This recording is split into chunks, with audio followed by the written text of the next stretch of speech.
Welcome to the first ever See You Next Tuesday on Thursday, the 2nd of February. So we're going to talk about some of the hits and misses that are going on in the world. I wanted to start off with someone who's got actually a couple of hits and misses, especially in the last couple of weeks. Elon freaking Musk. So he has had a pretty interesting first couple of weeks starting into January. Being sued for his self-driving cars that don't actually drive. Being sued for these tweets in 2018 where the stocks absolutely tanked after there was no private buyout. Tesla managed to lose $140 million based on their investment into Bitcoin in 2022.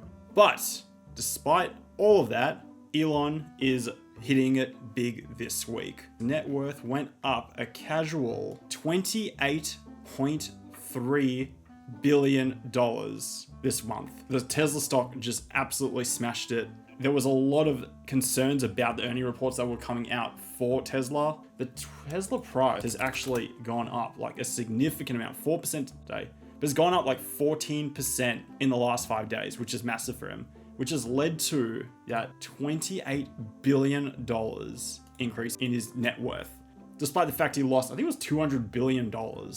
It's now going back up. Anyway, so despite being sued for fake marketing, fake advertising, losing 140 million in crypto, and being sued for fake tweets in 2018, the man's doing well. He's actually doing really, really well. That is a hit for the week. I want to talk about actually the miss, and it's probably the biggest miss around the world that literally no one is talking about. And what would you say is a bad day for losing money? Like how much would you say? Like 100, a grand? You know, what would be a bad day for losing money? If you lost 200 bucks, yeah. If I lost 200 bucks, I would be pretty upset as well.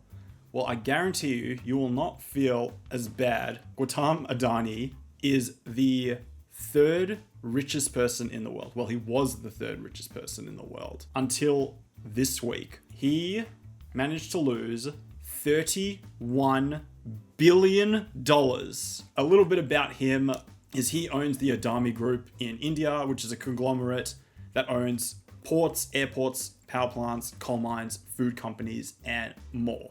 There is a company called Hindenburg Research, are a research firm that focus on finances are correct for companies, accounting practices are all correct, and if they see there is something dodgy going on in the market, then they will short the stock and they'll also put out their research. Hindenburg Research put out their report saying that they had selective accounting, basically was a fraudulent company. The Hindenburg Research said that they are the largest con in corporate history. So when it comes to shares like these ones, there's two things that move it. Number one, how well you do, your numbers, do you beat your earnings and forecasts? And number two is the public perception of your stocks like the Adani Group here.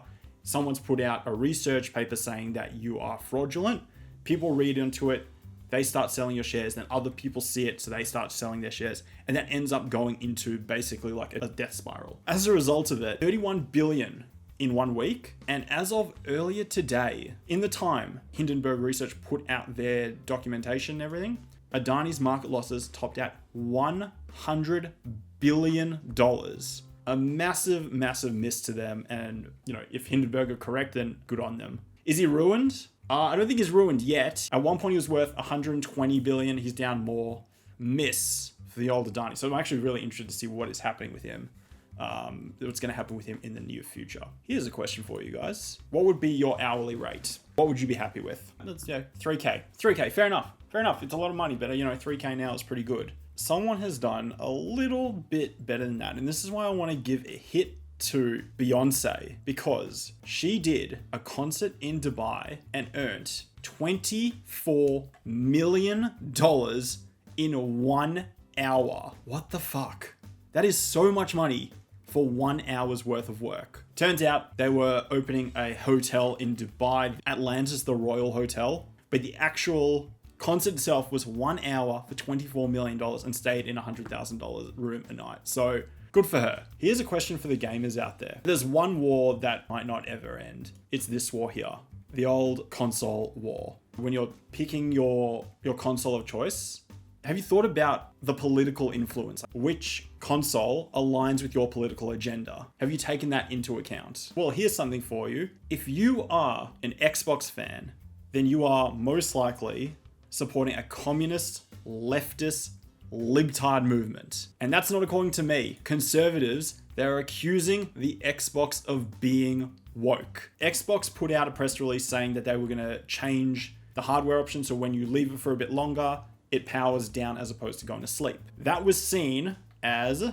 for climate change. This isn't coming from me. This is even coming from Ted Cruz, getting kids to care about climate change early and taking care of the environment. That you're right. They're going after the children. Of course they are. But again, what's the point of video games? It's for kids to be kids. Now you sit down and pick up a controller and they're like, by the way, the world's on fire. Ah! Yeah, you better leave all your controllers, everything on all the time. Otherwise, you're just a leftist libtard. Surely there are better things to complain about.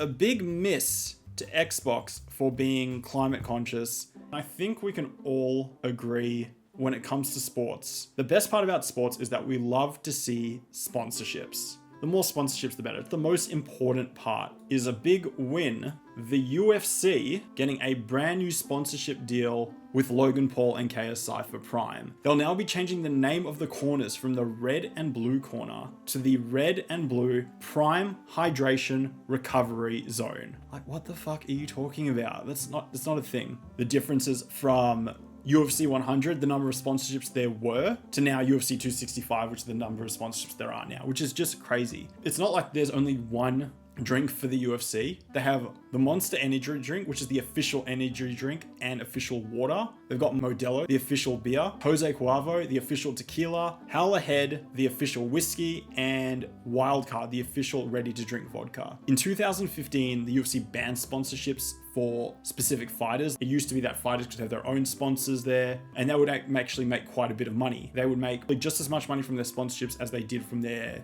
purse. So if they won, they might get 50 grand, but another 50 grand for their sponsorships. UFC replaced that. They got Reebok in, and suddenly the UFC got all the money for sponsorships. Barely any went to the fighters. UFC's logic at the time was so that the UFC octagon doesn't look like an advertisement or like a NASCAR. It's only advertisements now. They make $1 billion a year now, with approximately 100 million in sponsorships. The UFC fighters receive 17% of the revenue that comes from fighting, as opposed to other American sports where it's like a 50, maybe 60% split going towards the people who are actually doing the sport. But again, if you're like me, you like to see sponsorships, ads in your sports, then it's a big, big win. The last thing in the soccer world. So, the winter transfer period is over. For anyone who doesn't watch soccer, it's basically the halfway point in the year. Typically, at this time, there's a little bit of movement, not here. It's basically just to shore up numbers. But this year, it went crazy. And we can even win a big hit to the Premier League, who managed to spend $2 billion in incoming versus outgoing of transfers this period. That is so much fucking money. The French league, the German league, and the Italian league, and the Spanish league, all up between them, they give or take like 50 million. That's how much they spent in terms of net. Whilst the Premier League lost $2 billion in transfers here. A big part of it comes to this guy here, Todd Boehly. Now, if you don't know who Todd Boehly is, he's now the new owner of Chelsea. Also owns the LA Dodgers, LA Sparks, DraftKings, and Cloud9, the esports company. And he looks like every American billionaire that has ever lived. This is in the middle of the year, and he spent 260 million over 8 players. The two biggest ones that are crazy, the 70 million for Mykhailo Mudryk, that's going to go up to 100 million, and the Enzo Fernandez, who's played 40 games for Benfica, was purchased from them for 15 million at the start of the year. It was amazing World Cup, and got purchased for $121 million. It's just crazy. It's spending money like it's out of fashion. Just going through the teams, and this is how much he's spent relative to all the other ones. So they've done pretty well for themselves. Chelsea most likely have won the transfer period, but it's just crazy money and a big hit to Todd Boehly and Chelsea for spending money like it's going out of fashion. So thank you for the first ever. See you next Tuesday. If there's any videos you want to watch after or anything else you want to talk about, let me know. Thanks so much, guys. Chat soon.